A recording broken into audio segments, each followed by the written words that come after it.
time we had started the fourth lesson and we have completed also. Today we are starting with a new lesson, Introduction to Logo. It's all about programming languages. Let's understand what is logo. Okay, so let's begin with the same. Computers were invented to solve problems more accurately and much faster than we humans can do. What type of problems can a computer solve? Those which you can solve with paper and pencil. A computer will do them more accurately and much faster. But a computer must be instructed on how to arrive at the solution for these problems. Just as your teacher teaches you each method step by step. So let's understand the things step by step. First, the important function or the part is an algorithm is a precise method composed of a finite set of steps that a computer can use to solve a problem. Each step an algorithm specifies precisely a simple action to be performed. For instance, you have learnt sieve of Eratosthenes in mathematics this year. It was Eratosthenes' algorithm for finding all prime numbers less than 100.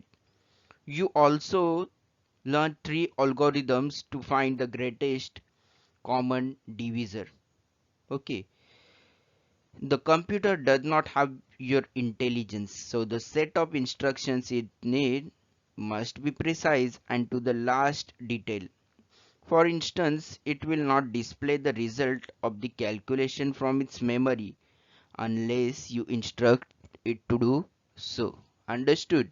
So instructions are important to the computer, though it is capable of doing anything whatever you want or the things you can do it yourself, but correct instructions are important. The complete set of instructions to solve a problem in a computer language in a finite number of steps is called a program. The person who writes a program is called a programmer. A program can be written in any of the following two fundamental programming languages. One is low level language and or machine language. The second one is high level language. Now, a machine language is the only language that a computer hardware recognizes directly. Okay, but a machine language instruction is a puzzling sequence of zeros and ones. This makes writing and reading a machine language program very difficult. Not impossible. Programmers did this in the early days of computers. High-level languages were developed to overcome the difficulties of programming in machine languages. The high-level languages consist of keywords, a small set of English words, each of which has a special meaning in a given language. In the initial days, only machine language or low-level language was available, which was difficult to understand. Not impossible, but very difficult to understand. So, the second type of language came into use, that is high level language, which consisted of two things. First one is keywords, a small set of English words, each of which has a special meaning in a given language, and syntax, a set of rules that define syntax, a set of rules that define the allowed sequence of keywords. A syntax, a set of rules that define the allowed sequence of keywords, symbols, punctuation, etc. in a language. A high level language is therefore easier to learn and used because any instruction is made up of English words, basic mathematical symbols, and English-like structure. A programmer also finds it easier to read and modify whenever necessary. Once a program is written in high level language, another small program called compilers then used to translate it into machine language for the computer to understand.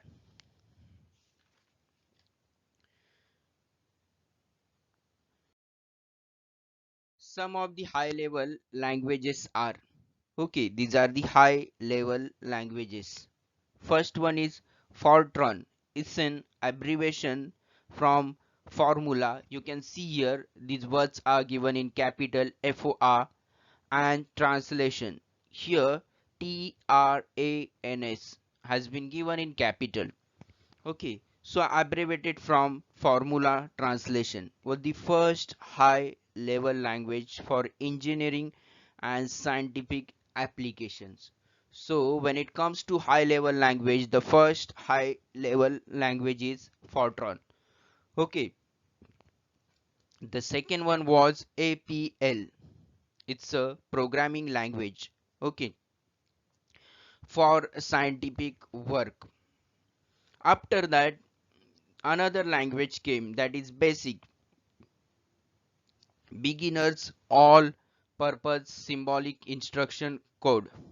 Okay, and it was primarily for students and which was much easy, that's why it is known as BASIC, beginners all purpose symbolic instruction code.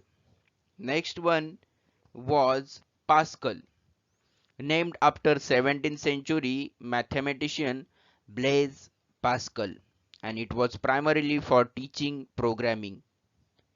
After that, it came the language which is very popular, C++, read as C++, for writing modern softwares like the Windows operating system, and it is very popular among the computer savvy people, okay, or techno savvy people. C++. And the last one, logo, derived from the Greek word logos, meaning human reasoning. And it was developed by Seymour Papert primarily for young students. Okay, so this is all about the high level languages. In the next lecture, we are going to see what is logo is all about, because our lesson is all about introduction to logo. So we are going to understand in detail what is logo, how does logo screen looks, and logo primitives, rules for typing the commands using logo to draw, and various other things we are going to check. Logo menus, mathematics using logos. So please watch the next lecture also. It is going to be very interesting. So today we have completed this much. I would like to request kindly go through the complete lesson.